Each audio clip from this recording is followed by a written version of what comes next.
But in the bullshit department, a businessman can't hold a candle to a clergyman. Because I gotta tell you the truth, folks. I gotta tell you the truth. When it comes to bullshit, big time, major league bullshit, you have to stand in awe of the all-time champion of false promises and exaggerated claims, religion. No contest. No contest. Religion easily has the greatest bullshit story ever told. Think about it. Religion has actually convinced people that there's an invisible man living in the sky who watches everything you do every minute of every day. And the invisible man has a special list of 10 things he does not want you to do. And if you do any of these 10 things, he has a special place full of fire and smoke and burning and torture and anguish where he will send you to live and suffer and burn and choke and scream and cry forever and ever till the end of time. But he loves you.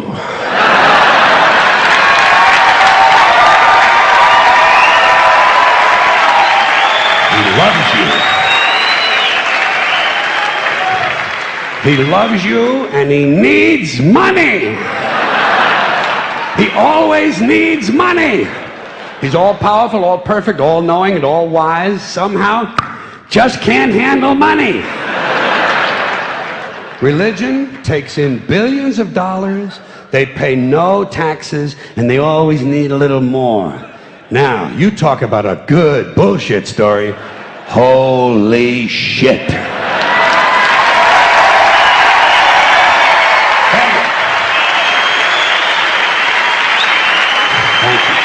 But, thank you very much. But I want you to know something. This is sincere. I want you to know, when it comes to believing in God, I really tried. I really tried. I tried to believe that there is a God who created each of us in his own image and likeness, loves us very much, and keeps a close eye on things. I really tried to believe that, but I gotta tell you, the longer you live, the more you look around, the more you realize something is fucked up. Something is wrong here. War, disease, death, destruction, hunger, filth, poverty, torture, crime, corruption, and the ice-capades. Something is definitely wrong. This is not good work. If this is the best God can do, I am not impressed. Results like these do not belong on the resume of a supreme being. This is the kind of shit you'd expect from an office temp with a bad attitude. And just between you and me, in any decently run universe, this guy would have been out on his all-powerful ass a long time ago. And by the way, I say this guy because I firmly believe, looking at these results, that if there is a God, it has to be a man. No woman could or would ever fuck things up like this.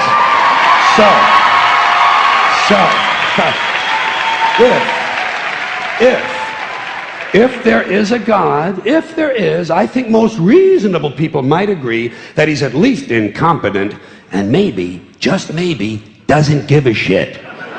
Doesn't give a shit, which I admire in a person and which would explain a lot of these bad results.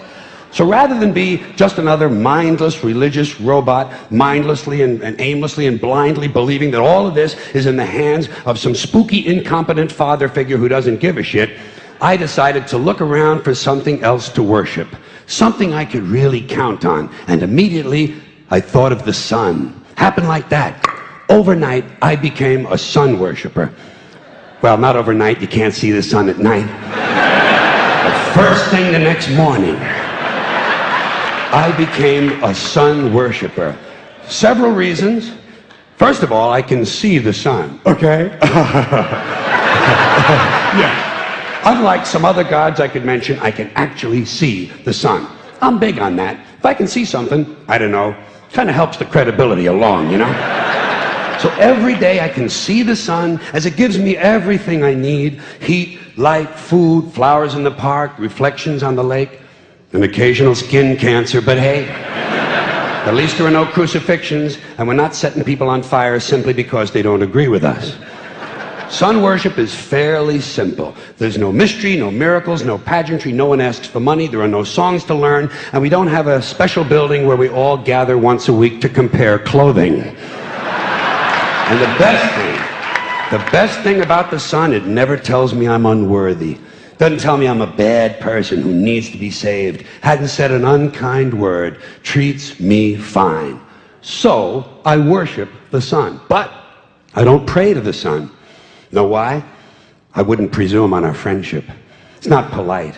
I've often thought people treat God rather rudely, don't you? Asking trillions and trillions of prayers every day, asking and pleading and begging for favors. Do this, give me that, I need a new car, I want a better job. And most of this praying takes place on Sunday, his day off. It's not nice, and it's no way to treat a friend. But people do pray, and they pray for a lot of different things. You know, your sister needs an operation on her crotch. Your brother was arrested for defecating in a mall. But most of all, you'd really like to fuck that hot little redhead down at the convenience store. You know, the one with the eye patch and the club foot, huh? Can you pray for that? I think you'd have to. And I say, fine, pray for anything you want. Pray for anything. But what about the divine plan? Remember that?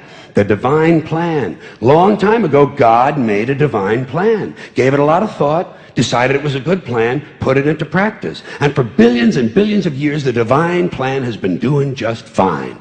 Now you come along and pray for something. Well, suppose the thing you want isn't in God's divine plan. What do you want him to do? Change his plan? Just for you?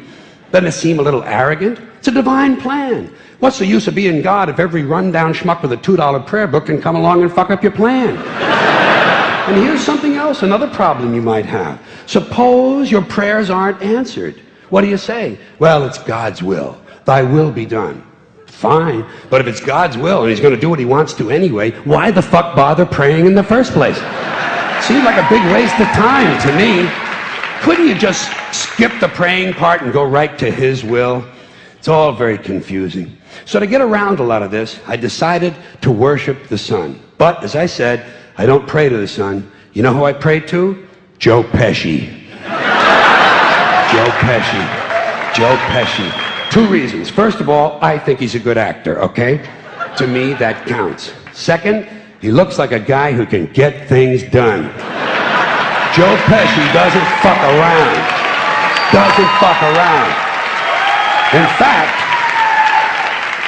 In fact, Joe Pesci came through on a couple of things that God was having trouble with.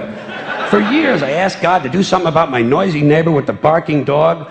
Joe Pesci straightened that cocksucker out with one visit. It's amazing what you can accomplish with a simple baseball bat.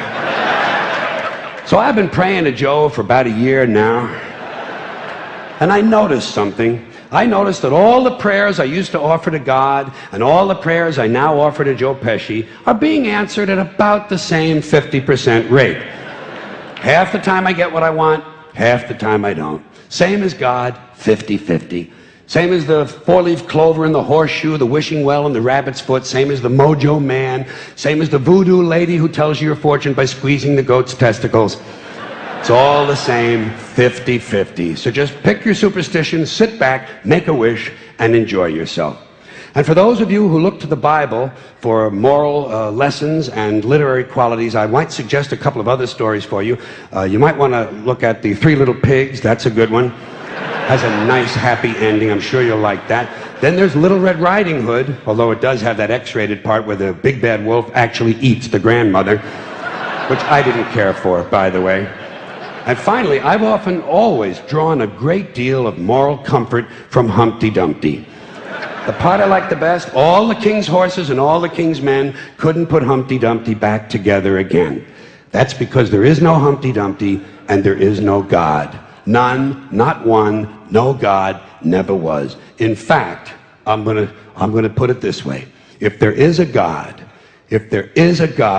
may he strike this audience dead. See, nothing happened. Nothing happened. Everybody's okay. All right? Tell you what. I'll raise the stakes. I'll raise the stakes a little bit. If there is a God, may he strike me dead. See, nothing happened. Oh, wait, got a little cramp in my leg. And my balls hurt. Plus, I'm blind. I'm blind. Oh, now I'm okay again. Must have been Joe Pesci, huh? God bless Joe Pesci. Thank you all very much. Joe bless you. Thank you very much. I appreciate it.